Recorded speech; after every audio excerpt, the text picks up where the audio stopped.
J'aimerais partager avec vous quelques caractéristiques qu'un mentor devrait avoir à mon avis. La première caractéristique est que le mentor n'est pas tenu d'être parfait, mais se doit d'être cohérent. J'aime ce que dit l'apôtre Paul. Je ne l'ai pas déjà atteint, je ne suis pas parfait, mais je vais de l'avant en oubliant ce qui est derrière moi. Je vais de l'avant. J'aime cet accent que l'apôtre Paul met sur la nécessité de continuer à évoluer, à se développer. Je crois que les jeunes hommes, les filles, sont pleinement conscients que sa perfection n'existe pas. Je ne crois pas qu'ils s'attendent à des dirigeants parfaits.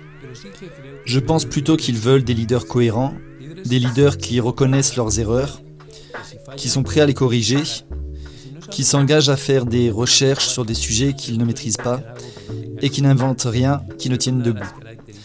À mon avis, l'une des caractéristiques essentielles d'un bon mentor est sa capacité à être cohérent, constant, à rester honnête malgré ses imperfections, à être en constante évolution et être conscient de cette évolution. La seconde caractéristique du mentor concerne la constance de son cheminement avec le Seigneur. Notre crédibilité en tant qu'accompagnateur spirituel requiert que nous soyons nous-mêmes engagés dans notre chemin, prêts à consacrer du temps au Seigneur et à cultiver des disciplines spirituelles.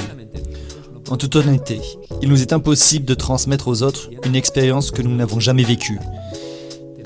Il nous faut avoir cette cohérence qui nous permettrait d'amener les personnes que nous accompagnons spirituellement à nous imiter. Comme je disais plus haut, sans pour autant viser la perfection, mais en restant cohérents, tels des imitateurs du Christ.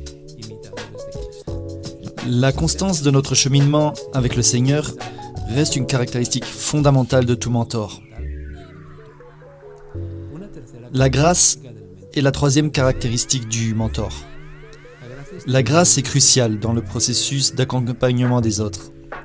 Sans cette capacité de manifester un amour inconditionnel à notre prochain, sans cette capacité d'aimer le jeune homme ou la jeune fille, non pour ce qu'il est ou ce qu'elle est, ni en dépit de ce qu'il est ou elle est, mais surtout de l'accepter pleinement tel qu'il est ou elle est, il nous sera extrêmement difficile d'être de bons compagnons spirituels. Les Écritures nous enseignent que c'est par la grâce que nous avons reçue et que c'est donc par la grâce que nous devons donner. Nous sommes les bénéficiaires de la grâce de Dieu. Nous avons expérimenté cet amour inconditionnel. Nous avons été acceptés avec tout notre vécu, nos incohérences et nos souffrances. Nous ne pourrons témoigner de la grâce aux jeunes hommes et femmes que nous accompagnons que lorsque nous nous serons acceptés tels que nous sommes et que nous recevrons la grâce de Dieu. Il est très important que nous comprenions que seule la grâce peut restaurer et transformer les jeunes. La loi n'a jamais réussi à transformer quoi que ce soit. Elle n'a pas non plus su transformer qui que ce soit. C'est pour cette raison que la troisième caractéristique d'un bon mentor est qu'il doit être rempli de grâce. La quatrième caractéristique d'un mentor est sa capacité à déceler le potentiel dans la vie des gens. Nous l'avons déjà vu avec l'exemple de Bernabé. Comment il a réussi à déceler le potentiel de Paul et de Jean-Marc. Mais je le vois aussi chez l'apôtre Paul en sa capacité à saisir le potentiel de Timothée et à en faire un compagnon de voyage, pour ensuite lui déléguer de nombreuses responsabilités. Je le retrouve également en Jésus. Je constate que Jésus a choisi des personnes peu instruites et illettrées, conformément aux critères de classement des dirigeants de l'époque. Et il les a choisis parce qu'il avait la capacité de déceler le potentiel en eux. Il est important en tant que mentor et accompagnateur spirituel d'avoir la capacité de les voir avec les yeux de Jésus, de ne pas les voir tels qu'ils sont, mais de voir ce qu'ils pourraient devenir grâce à l'œuvre de Dieu, appliquée dans leur vie. La cinquième et dernière caractéristique, il en existe certainement plusieurs autres, mais celle que j'aimerais aborder, est la capacité d'avoir du discernement spirituel.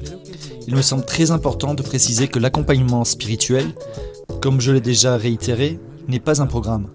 L'accompagnement spirituel est d'abord et avant tout une mentalité. C'est le désir de faire équipe avec Dieu pour participer à ce que le Seigneur est en train d'accomplir dans la vie de cette personne, ce qui requiert un discernement spirituel.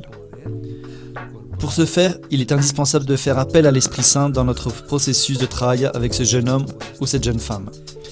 Il vous faut demander au Seigneur de vous inculquer une grande capacité à cerner ses expériences, ses souffrances et sa vie. Le discernement spirituel est donc l'une des caractéristiques les plus importantes que vous devez avoir en tant que mentor ou compagnon spirituel.